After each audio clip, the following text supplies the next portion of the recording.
Welcome. Welcome to our Rotary Celebration of Service, October 1st, 2019. And I'll keep my distance from the mic. It's great to see everyone here. I'd like Dave Meyer to come up for the pledge and reflection. So I'm Aaron Davis, your current president.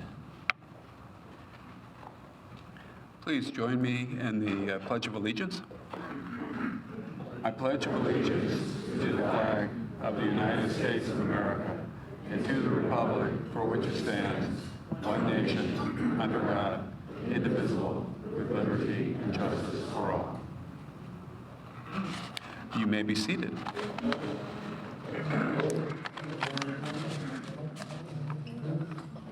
So I would like to reflect on why we are called Indiana. Because last week's our speaker helped us understand how basketball defines much of the Indiana experience. But why are we Indiana? And how did the state arise to be named of the Indian, or simply Indian land? What we today call Indiana was carved out of the Northwest Territory in 1800. Originally, both Michigan and Illinois shared the title of the Indiana Territory, but in 1809, we had it to ourselves as each was renamed. Indiana got its name because the land was populated by Indians, many of which were refugees from white settlements expansion on the East Coast. In the battles that were fought between Indians and whites over territory, one decisive battle gave white settlers a toehold in Indiana, the Battle of Fallen Timbers and the resulting Treaty of Greensville. This turned over a narrow strip of southern Indiana to federal authorities. And with that toehold, settlers would eventually buy out or drive out virtually all of the remaining Indians from Indiana. There were some particularly notable Indian leaders that resisted these efforts. Tecumseh, known as Shooting Star, was one such individual. Tecumseh, a Shawnee chief, was widely respected by the governor of the Indiana Territory, William Henry Harrison. Tecumseh was a leader that resisted capitulation to the white settlers and the federal government. Harrison and Tecumseh were involved in several direct negotiations. After an unsuccessful negotiation, Harrison learned that Tecumseh was outside of Indiana, so he ordered his army to attack Tecumseh's village of Prophetstown in what was later called the Battle of Tippecanoe. While the battle did not fully turn the tide of the fate of Indiana, the conclusion of the War of 1812 began to, with a shift in federal policy that favored Indian removal from the areas east of the Mississippi. When Indiana became a state in 1816, the Indian question was considered a federal issue, and the Bureau of Indian Affairs actively worked to attempt to drive Indians into debt so that they could be forced to cede their lands in order to pay those debts. In 1830, Congress passed the Indian Removal Act that gave President Andrew Jackson the freedom to forcefully move the Indians westward. In Indiana, that backdrop eventually set up one of the most infamous relocations of Indians from Indiana in 1838, the relocation of the Potawatomi tribe in northern Indiana. As the story goes, a number of younger Potawatomi chiefs were given alcohol and asked to sign a treaty that would give them $1 per acre for their land and require them to vacate west of the Mississippi in 2 years. The senior chief, Menominee, was named in the treaty but was not consulted. When he learned of the treaty, he was outraged. He told the agents at the time, "The president does not know that you made my young chiefs drunk and got their consent and pretended to get mine. He does not know that I have refused to sell my land and still refuse." With the support of Catholic missionaries, he petitioned the government to let his people stay, but was refused. On September 4, 1838, an order from Indiana Governor David Wallace set into motion what has been named the Potawatomi Trail of Death, a forced march of 660 miles to Osawatomie, Kansas. A witness described the scene of the removal as follows. The white men were gathering thick around them, which was but a sad necessity for their departure. Still they clung to their homes, but the flames of the torch were applied, their villages and wigwams were annihilated. Soon it was the end of the reign of Indians in Indiana. Why am I bringing you this sad reflection? I think it's important to understand our ancestral roots and the origins of what we call the state of Indiana, our home. It was once someone else's home.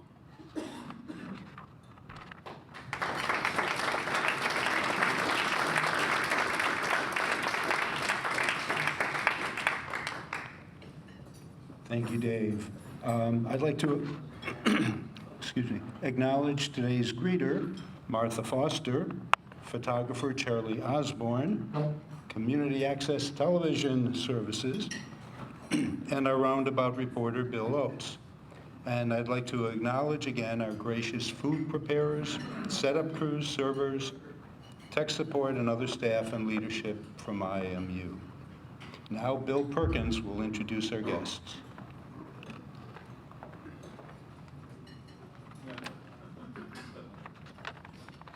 Good afternoon. We have 4 guests today. We're glad to have them with us. If you would stand and be acknowledged as I introduce you, we'd appreciate it.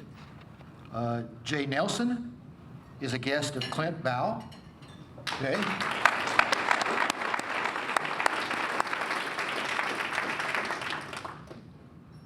Matt Bozarth is a guest of Heather Bozarth.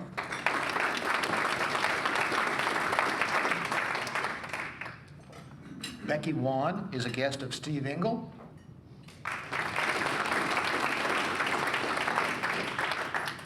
And Elma Jessen is a guest of her husband, Tim Jessen.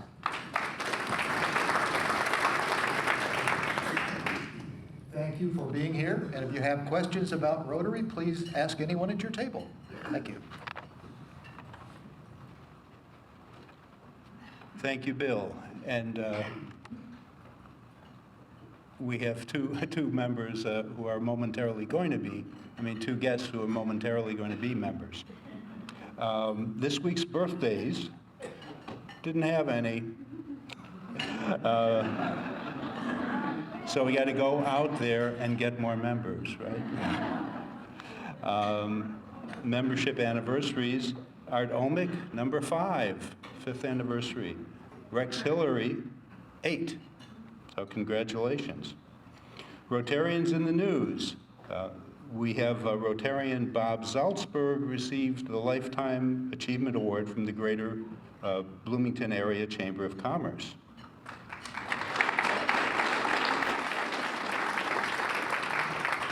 And Marilyn Wood, on behalf of the Monroe County Public Library, received the Community Anchor Award from the Chamber. And I don't think that Leslie Green was here last time when we acknowledged the 40th anniversary, work anniversary.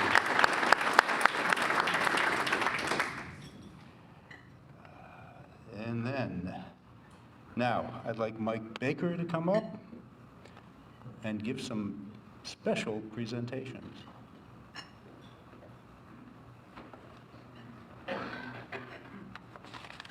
Good afternoon. The Rory Foundation allows each of us to contribute in our own way whenever we want, or we can tell Natalie we'd like to put in $25 a quarter for $100 a year, which a lot of you have done. Some people choose to make one contribution a year, Some choose to make one every 2 or 3 years. It doesn't matter. It all goes towards the Rotary Foundation, which helps Rotary and all of us contribute to the things internationally that are happening all over the world, including the eradication of polio. None of this would be possible without the gifts of people like you and Rotarians all over the world.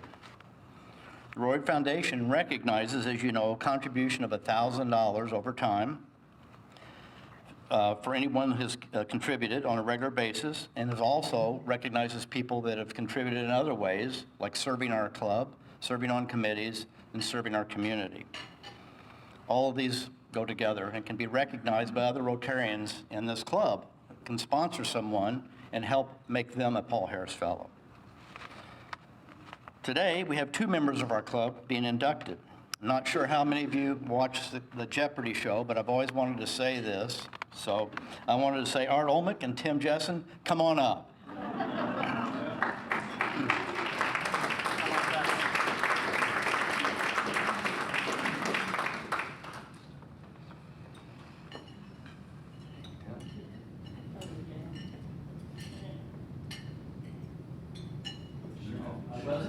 You sure you got the right person? Get up here. Each of you is being recognized for your contribution to the Rory Foundation and service to our club and community. As we heard at the last induction, many famous people have been inducted as a Paul Harris Fellow, like Bill and Melinda Gates, for example, and astronauts, and just normal people like us that have done things to try to make the world a better place. So today our club recognizes both of you as our newest Paul Harris Fellows. And Judy, would you come up and help me, and Aaron?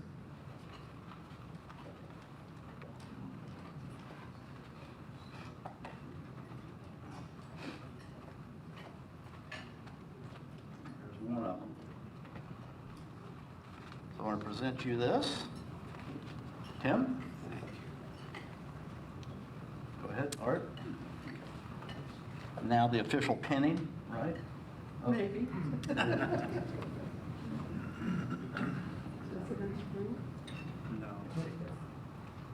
Give me an Art.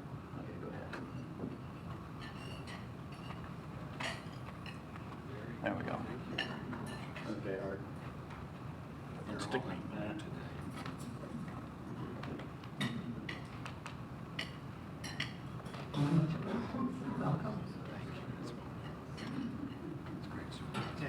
Okay. Congratulations to both of you. And a photo. Oh, photo. Photo op. Okay.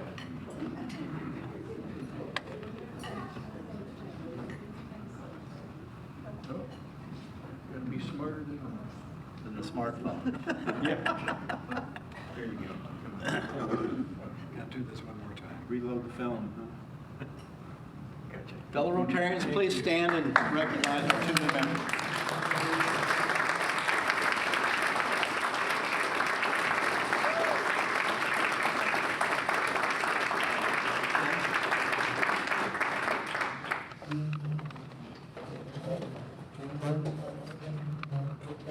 And now, for even more fun, Trent Deckard.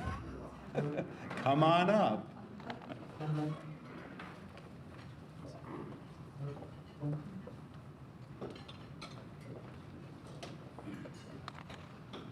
Thank you, Mr. President. Fellow Rotarians, I have to tell you, this is a wonderful day. More membership coming in. The membership committee's been working so hard that this week we began sending out W-2s to them. We have 3 new members coming in today. This is a great day. I'd like to invite up Von Welch with his sponsor, Scott Shackelford. I'd like to invite up Clint Baugh of RCB Roofing, a new organizational membership, along with Jay Nelson and their sponsor, Liz Feidel. And then finally, Heather Bozarth and her sponsor, Jean Emery. Come on up.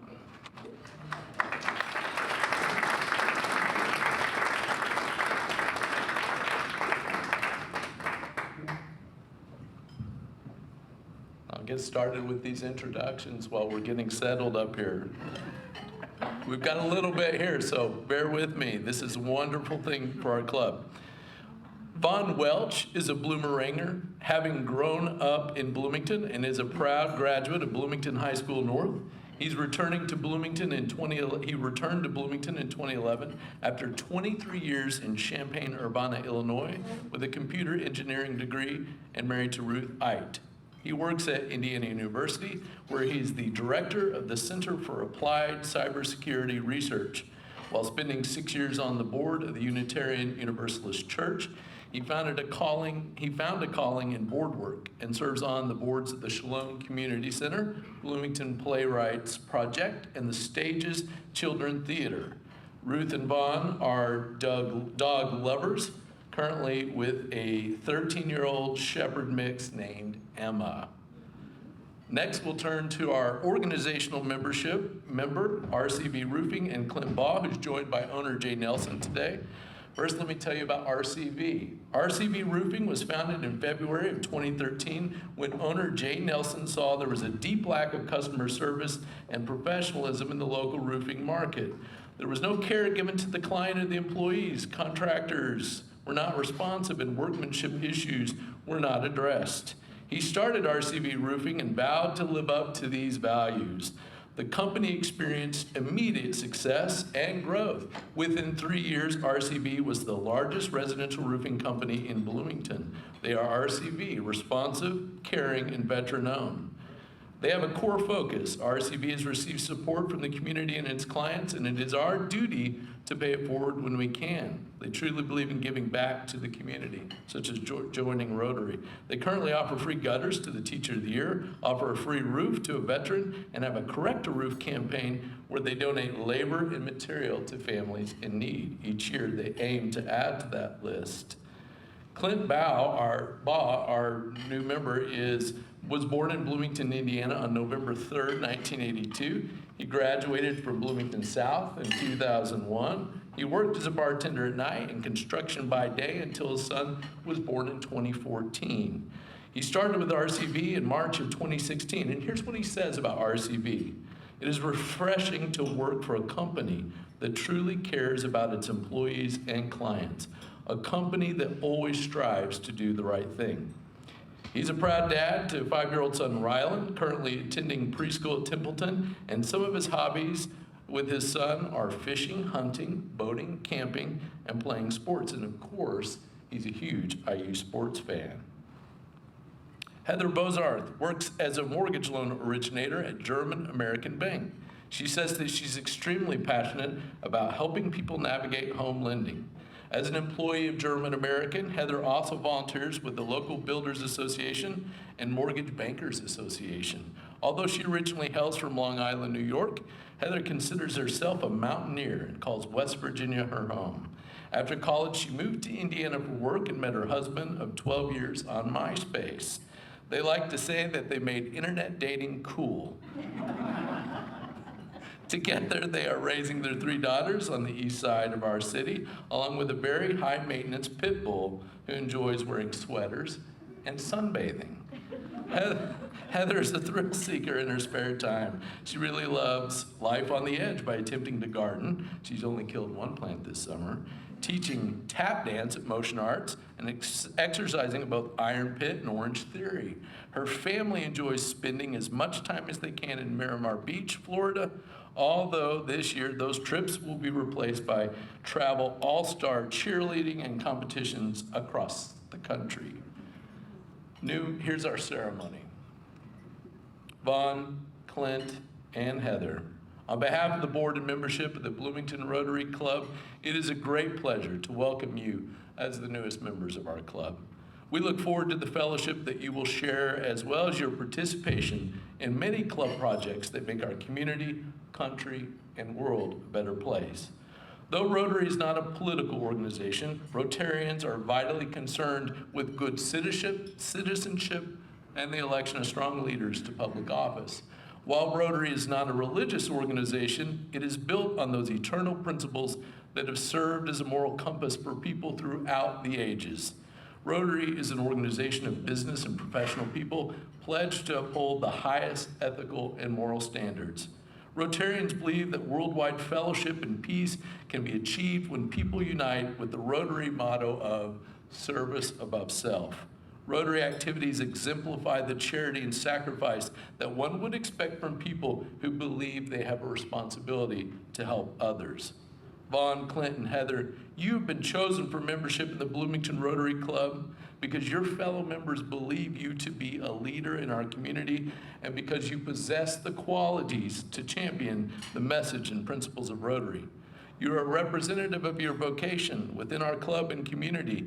You now become an ambassador of Bloomington Rotary, carrying the ideals of service to all within our sphere of influence. Our community will know and judge Rotary by your character and your service.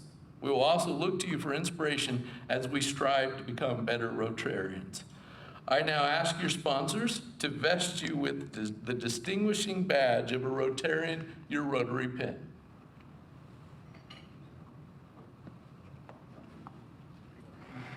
And we're happy that we have those today.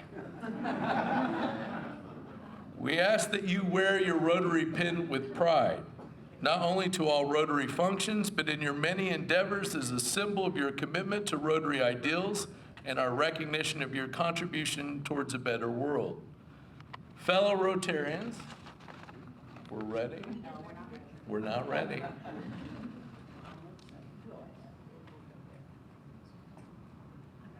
Now we're ready.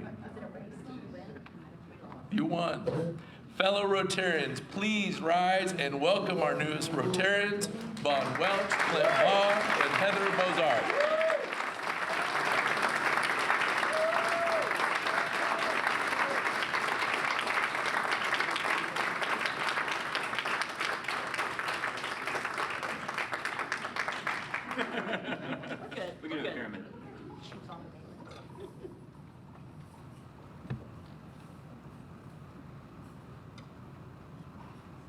Charlie, why'd you cut Gene out?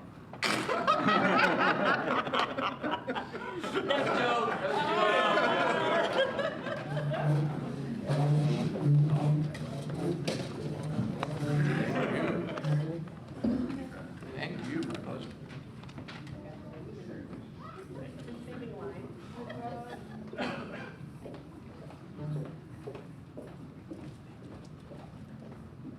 Okay, we have negative time for announcements. So please check the roundabout for details or email me for questions. We do have a communications committee meeting right here after the meeting. I'd like to do just 2 happy dollars because we're so short on time. Sarah. Do the other one first.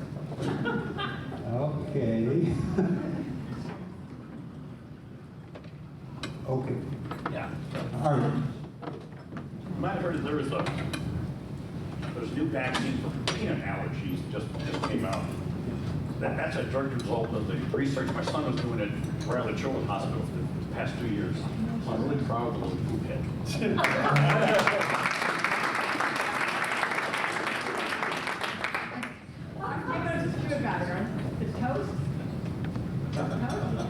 The district assembly. District Assembly.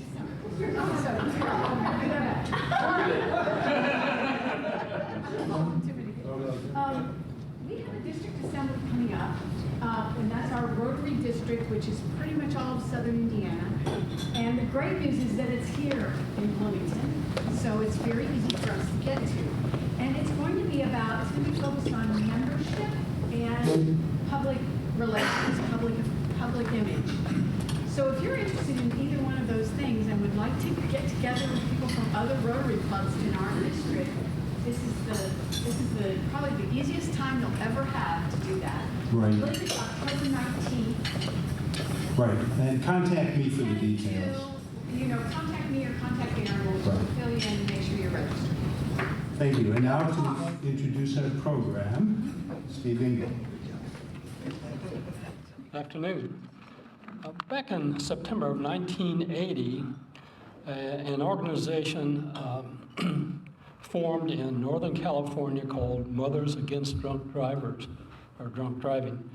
And as you know, that has been responsible for the reducing the number of deaths on our highways from drunk driving. Their legislation and changes in all their efforts have brought about a real change of this tragedy.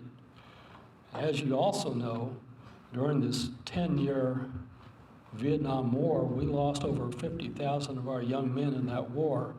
But in 2017 alone, the latest year that the federal government has figures on this, just 27 people short of 40,000 in this country died from gunshot wounds in 1 year. It's a real epidemic. So once again, a group of women formed an organization to combat this tragedy. It's called Moms Demand Action for Gun Sense in America. And oddly, it was formed in 2012 in Noblesville, Indiana. They now have multiple chapters in every state in the union. When I heard about the beautifully simple and inexpensive solution that they offer to curb this epidemic of gun violence, I just had to tell my Rotary Club about it.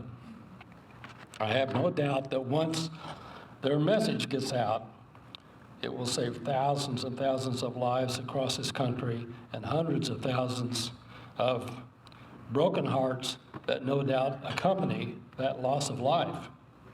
So I'm pleased to introduce the local chapter head of Moms Demand Action, our local chapter head here in Bloomington, who's going to tell us about this wonderful organization.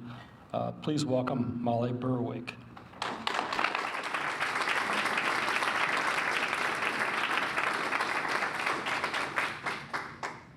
Hello. Thank you for having me here today. Thank you, Steve, for your introduction. I'll be talking today about Be Smart, which is a program developed by Moms Demand Action for Gun Sense in America.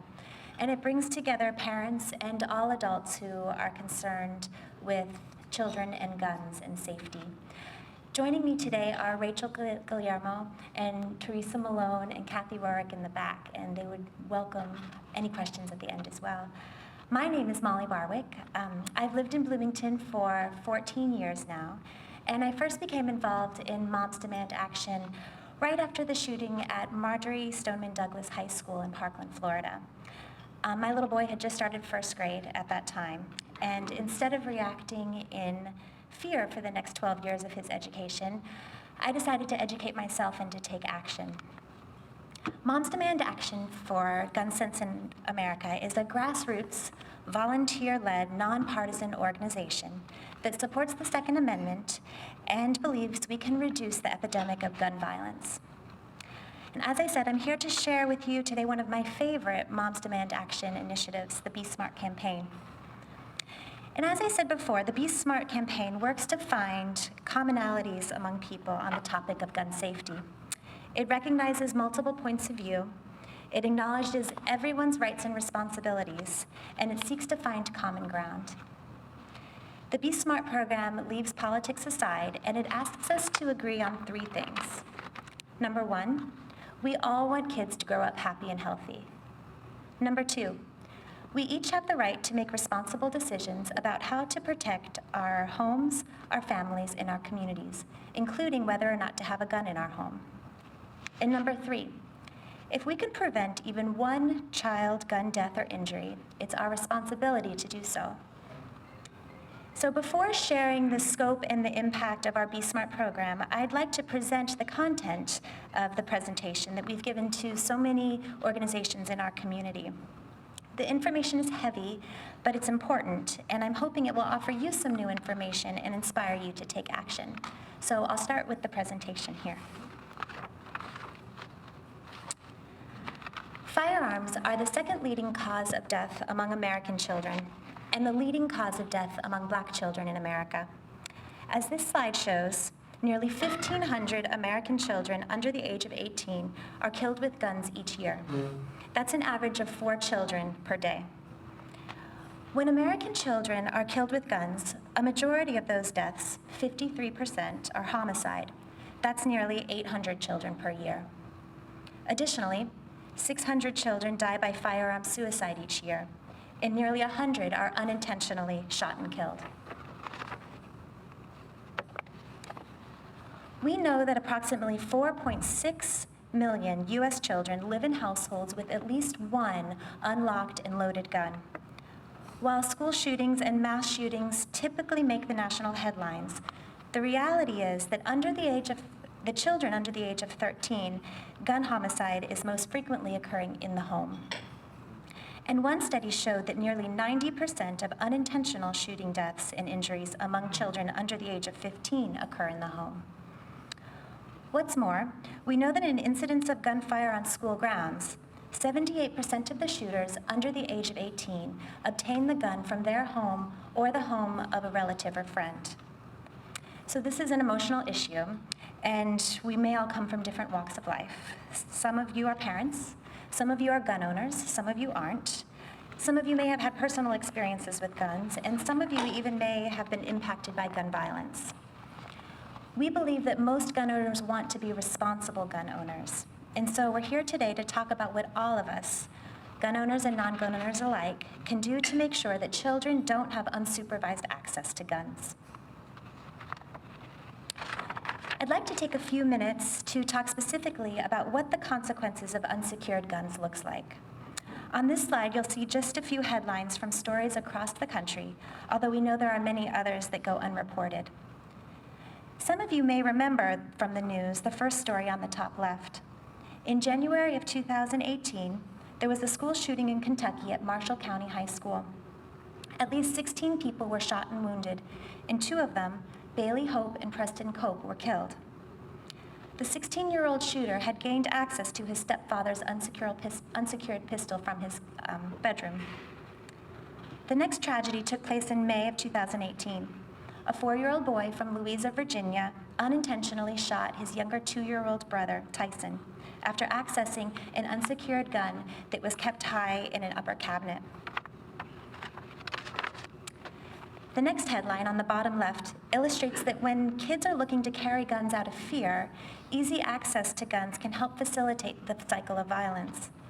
Like 17-year-old Zeke from Jackson, Mississippi, who told the Jackson Free Press that some young people in his community carry guns out of fear of being robbed or shot and believe that having a gun will help them protect themselves. And lastly, let me point out the final story about 13-year-old Mickey from Brewster, New York. Mickey was a friendly, popular 8th grader. He was an expert bowler, an avid athlete, and he loved video games. In January of 2013, Mickey came home from school and took his father's unlocked and loaded gun and shot himself. His family knew Mickey to be a happy kid, and they don't believe he had planned to die that day. But with easy access to a loaded gun, Mickey made an impulsive decision that tragically became a fatal one.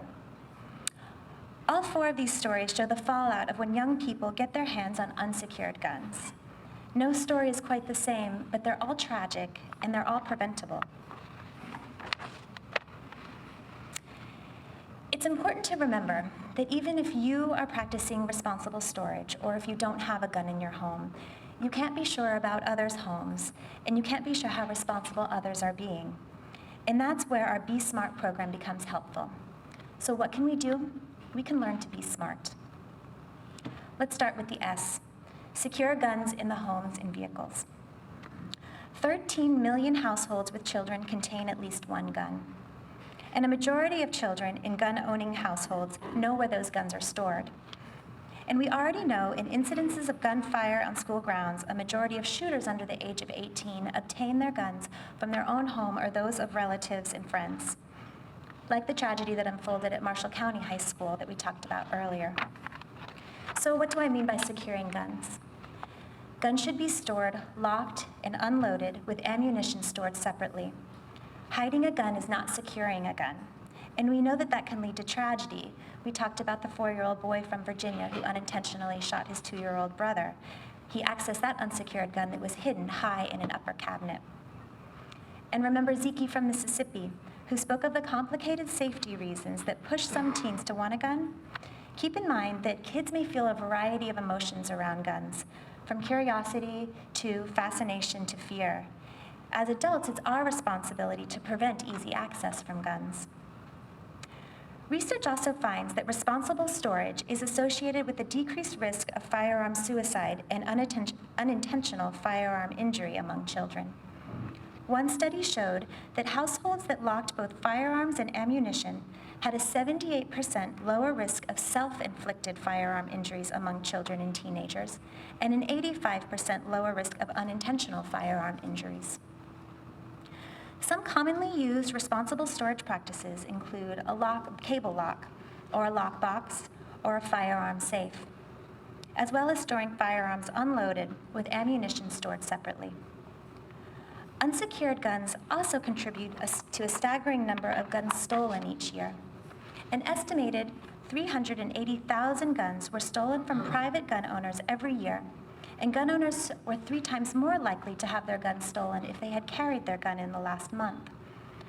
Research also suggests that nearly 1/4 of stolen guns are taken from cars, so storing a gun in your glove compartment or under the seat is not considered responsible storage. M, model responsible behavior. Every law-abiding adult has the right to decide whether or not to own a gun, but you can't rely on curious kids not to find a gun.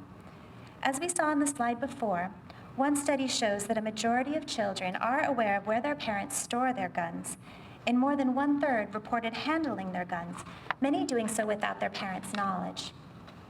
Nearly 1/4 of parents did not know that their children had handled the guns in their home. It's always an adult's responsibility to prevent unauthorized access to guns, not a curious child's responsibility to avoid guns. Talk to your kids about gun safety, but remember that that's a precaution, not a guarantee. One study found that young children who had gone through a week-long gun safety training were just as likely as children with no training to approach or play with a handgun if they found one. Modeling responsible behavior means that smart adults make sure that kids don't have the opportunity to access guns. That said, you can't control the environment that your children are in at all times, so you should teach them not to touch a gun if they come across one, real or pretend, and give them the tools to get out of a dangerous situation and alert an adult. As adults, it's our responsibility to do everything we can to prevent them from getting in a dangerous situation to begin with. As I mentioned, there are approximately 4.6 million children living in homes with at least one unlocked and loaded gun. That's why you need to ask about firearms in the homes that your child visits, the A and B Smart.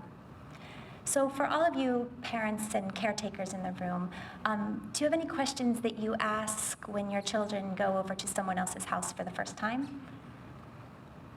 Anything?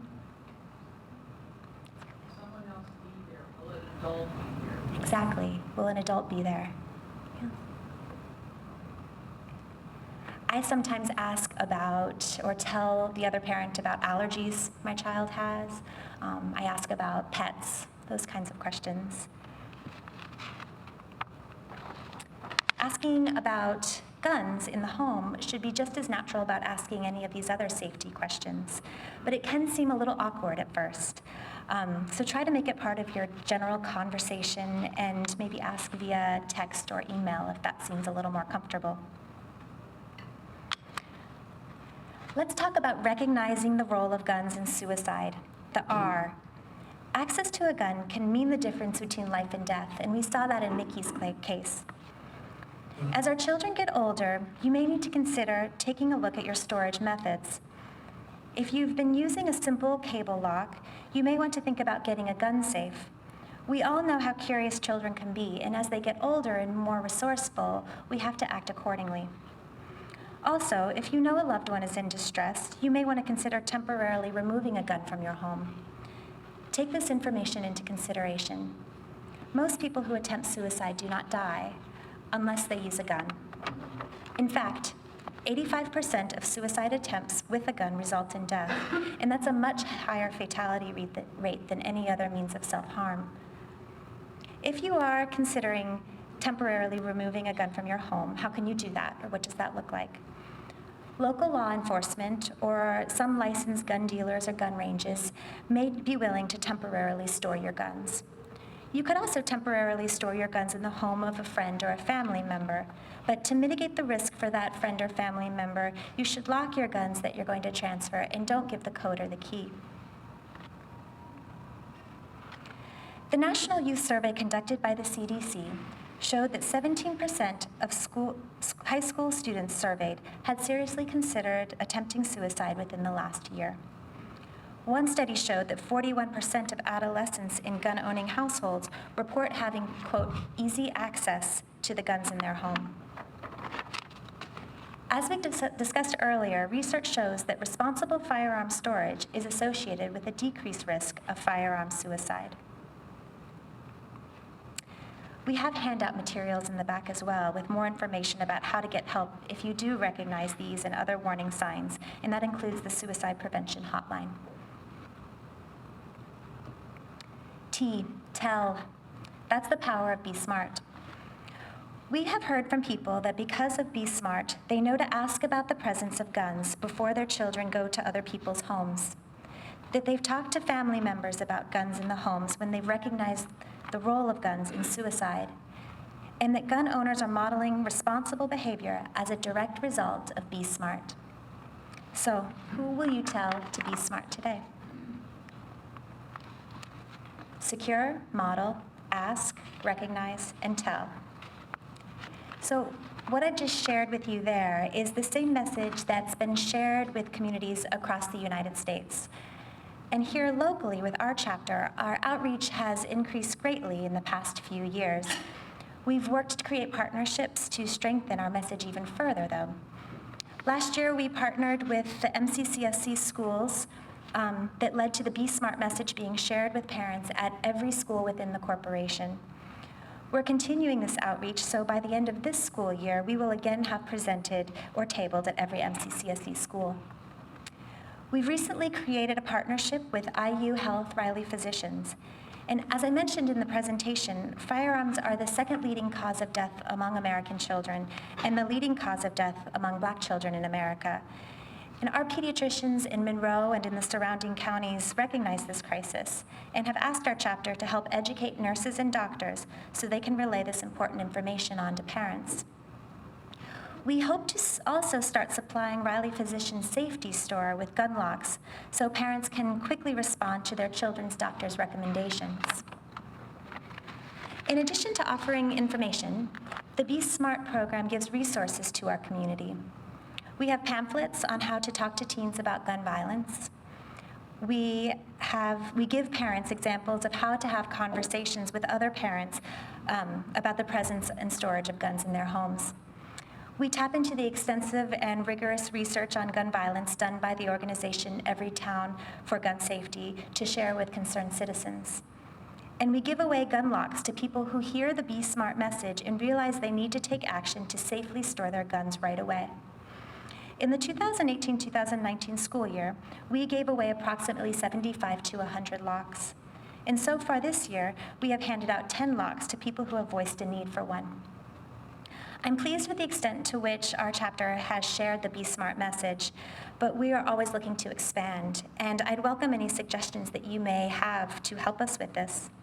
And my colleagues and I also have stories about the impact of the work that we're doing that we'd love to share with you after lunch.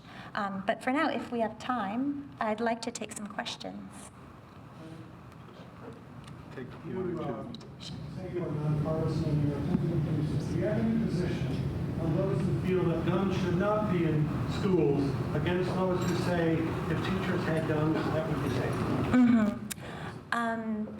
I have a personal opinion on that, but as I know the larger organization, Moms Demand Action, does take a stand that they don't think that guns should be in the schools. Yes. So I think Holly will be glad to go on over in the back and answer questions, have conversation afterwards. Thank you very much.